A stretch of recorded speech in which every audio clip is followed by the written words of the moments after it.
que aconteceu com João lá? Ele voltou com o quê? Ele voltou imantado. Imantado de todo aquele labor, aquele trabalho, aquele psiquismo emitido pelo Cristo, para trazer até nós a luz dos esclarecimentos do Apocalipse. Que, aliás, é evangelho puro, maravilhoso, Apocalipse, trabalhado pelo Honório de Abreu também. Espetacular. É um estudo que nós fazemos em Ipiguá todas as quintas-feiras, desenvolvido por ele. Então, o Honório diz assim: nós assimilamos os valores da vida e incorporamos em nosso psiquismo. E aí vem a sequência assim. Nós descobrimos assim: eu tenho que amar. E esses padrões vão sendo corporificados na minha vida prática. Porque ao invés de pegar a luz solar e transferir em estímulo nervoso, nós pegamos a luz do valor crístico em Jesus e a transformamos em estímulo de realização do bem e do amor. Viram qual que é a nossa função hoje? Viram qual que é a nossa função hoje? Pisei no cabo aqui, está dando mau contato. Refletirmos a luz que vem do Cristo, dos planos espirituais superiores. A nossa mente é um espelho. O que vem, nós temos a função de refleti-la.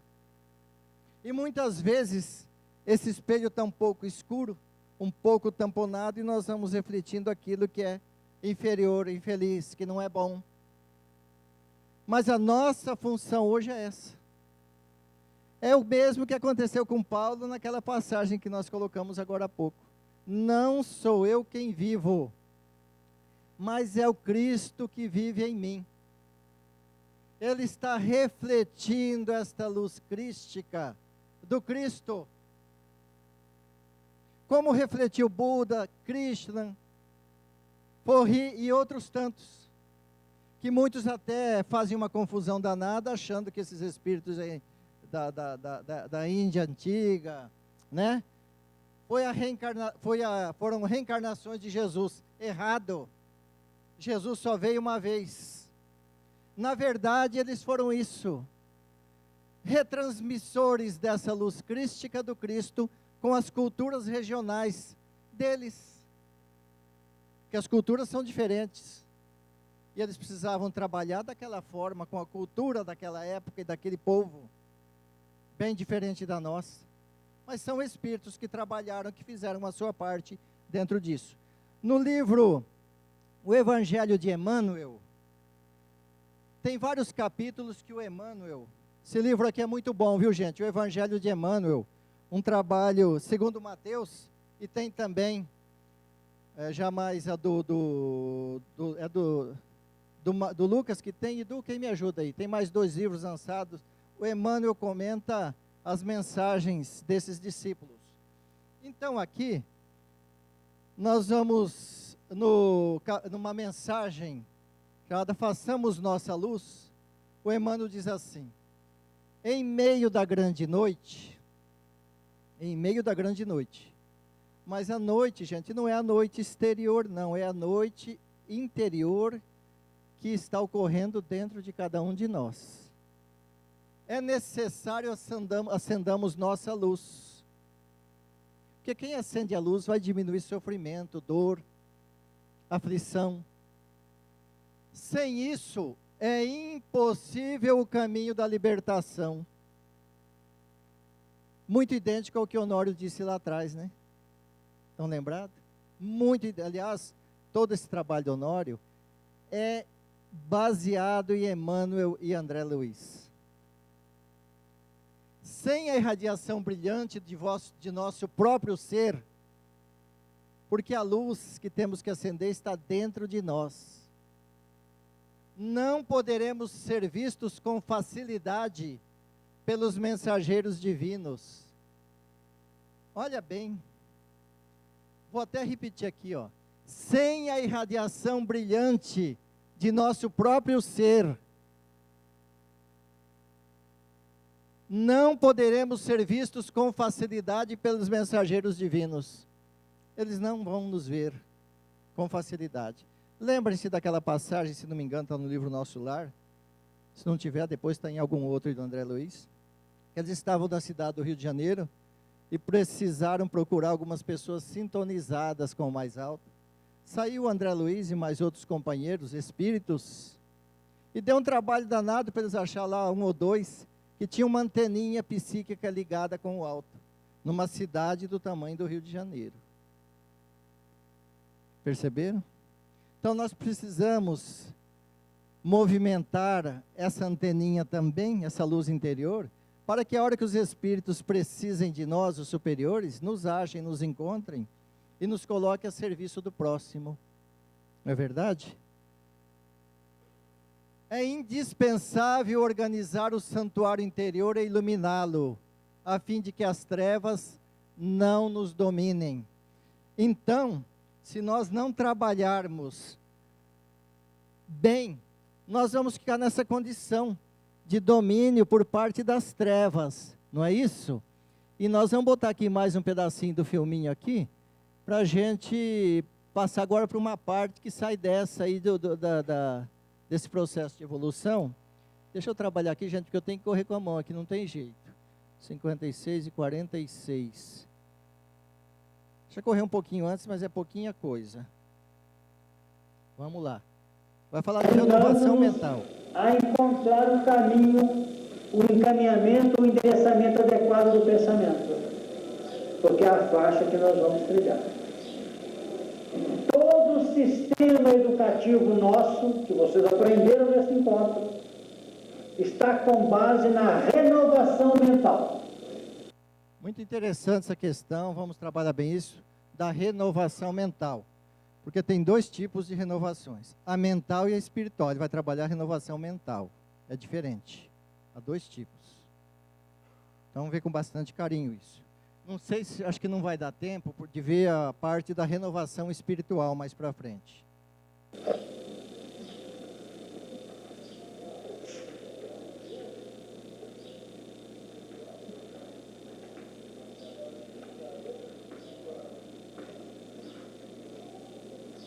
Não é renovação espiritual.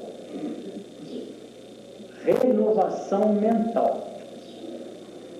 O que é renovação mental? É mudança da forma de pensar. Então, renovação mental é mudança da forma de pensar, né? Que muda a forma de pensar na hora. Mas para mudar o espírito gasta séculos. Viram só?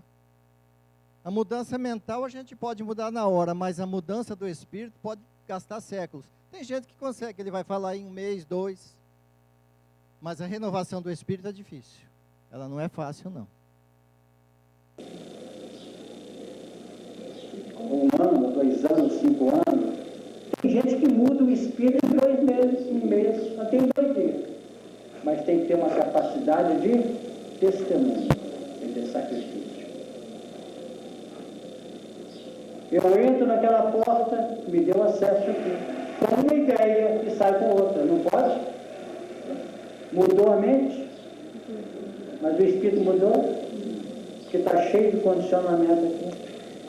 É que nós chegamos à casa espírita, assistimos uma palestra bonita, mudamos a ideia. Mas o espírito mudou, ele está dizendo, não, está cheio de condicionamento por dentro. Cheio de condicionamento. E esses condicionamentos que são os grandes problemas, a grande dificuldade de mudança que nós temos. Aí é o problema, né? Eu vou chegar na minha casa, vou falar brandamente, bom dia. Eu bato na porta, ninguém atende, bato a segunda, quase lá na porta no chão. Em vez de falar bom dia, o que eu falo? Vocês não escutam, todo mundo está surdo aqui. Eu parti 10 vezes. Aí os espíritos ficam uma tristeza com a gente. Olha a diferença da renovação mental com a renovação do espírito. Viram só? O som parece que ficou um pouquinho mais... tem jeito de dar um agudozinho aí? Parece que o som está mais... Tá difícil para entender? Tá bom? Ah, tá bom então. que ele falou? Então nós chegamos na casa espírita, mudamos a nossa ideia. Chegamos em casa, toca a campainha, ninguém atende. Toca 10 vezes, ele aperta a campainha e segura. O que os espíritos dizem? Só renovação mental, mudança de espírito, nada. Olha o caminho da luz, brilha a vossa luz. Porque o indivíduo que já tem a luz brilhante, ele vai esperar de 2 horas lá, calmamente e tranquilo. Ele não faz isso. Estão percebendo, gente?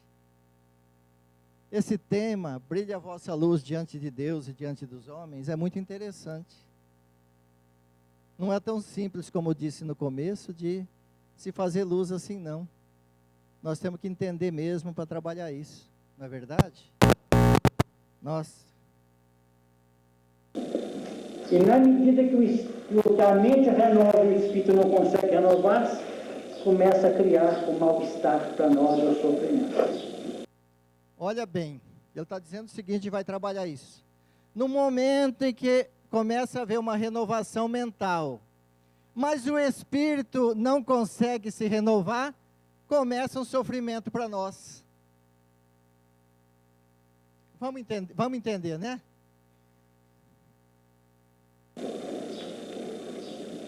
Então a treva da dor e do sofrimento surge quando a luz apareceu para nós. Parece um paradoxo, né? A treva da dor e do sofrimento surge quando a luz apareceu para nós. Que a gente começa a entender. É interessante, né? Mas é verdade. Porque a gente começa a compreender as dificuldades, os defeitos interiores que a gente tem, e nós queremos corrigir, encontramos uma dificuldade danada. Aí a gente começa a sofrer conosco mesmo. Mas é um processo natural, gente. Não se assustem com isso, não. Nós temos que passar por isso mesmo. Porque nós começamos a conhecer, conheça-te a ti mesmo. Perceberam aí? Olha o processo aí. E que nós o incorporamos, galera.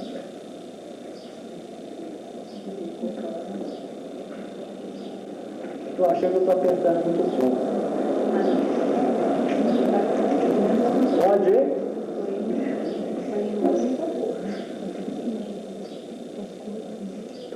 Isso que eu falei, anotem.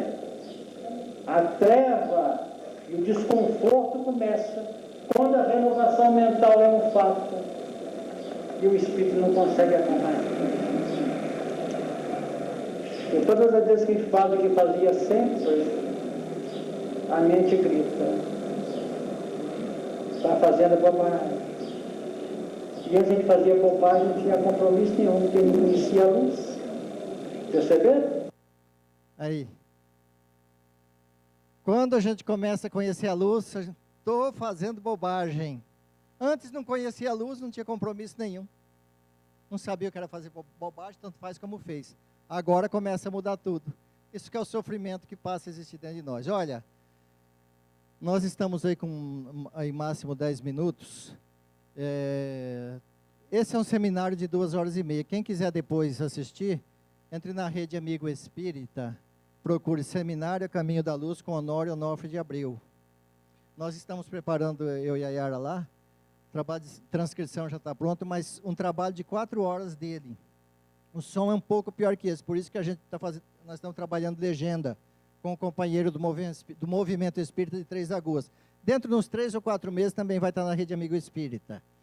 Mas, nós vamos passar para vocês aqui, esse processo de busca da luz, deixa eu chegar aqui, é interessante porque nós vamos trabalhar agora aquela questão de Nicodemos, 1h16 segundos. Isso aqui é meio chatinho para 1h, 16 segundos, um pouquinho para trás aqui.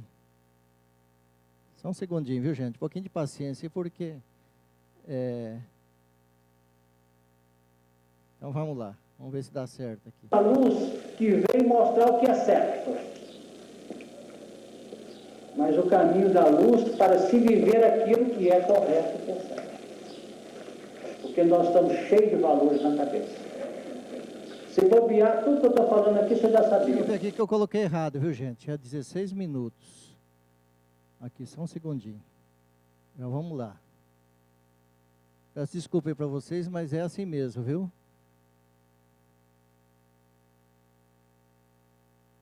Está chegando,